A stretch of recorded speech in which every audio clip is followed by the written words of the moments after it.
வெள்ளலூர் மகாகணபதி நகரைச் சேர்ந்த மணிகண்டன் கடந்த 2020 ஒரு ஷோரூமில் 6.5 லட்சம் மதிப்புள்ள புதிய கார் ஒன்றை வாங்கியுள்ளார்.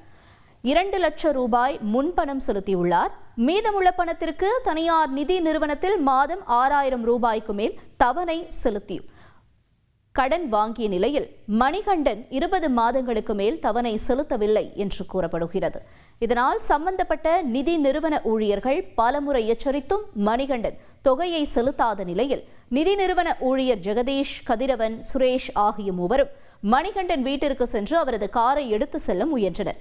குறுக்கிட்ட மணிகண்டன் காரில் தனது பொருட்கள் சில இருப்பதாகவும் அவற்றை எடுத்துவிட்டு தருவதாகவும் கூறி தான் வைத்திருந்த சாவியை கொண்டு காருக்குள் சென்று கண்ணிமைக்கும் நேரத்தில் சட்டென காரை ஓட்டி சென்று விட்டார். இதனால் ஊழியர் ரீல்ஸ் ஸ்வைப் பண்ணது போதும், இப்பவே கண்டென்ட் கிரியேட்டர் ஆகுங்க. டிஜிட்டல் கண்டென்ட் கிரியேட்டர் மூலமா மாசம் பல லட்சம் ரூபாய் சம்பாதிக்க முடியும். எப்படின்னு தெரிஞ்சுக்க ஃப்ரீடம் ஆப்பை டவுன்லோட் பண்ணுங்க. அதிர்ச்சியடைந்த நிலையில் மணிகண்டன் மனைவி பிரியா திடீரென தன் வீட்டு நாயை ஏவி விட்டு 3 பேரையும் கடிக்கச் சொல்லி கட்டளையிட்டுள்ளார். ஜெகதீஷ் மீது பாய்ந்த நாய் அவரை 8 இடங்களில் கடித்து குதறியுள்ளது. மற்ற ஊழியர்கள் இருவரும் வீதியில் உறைந்து போயினர்.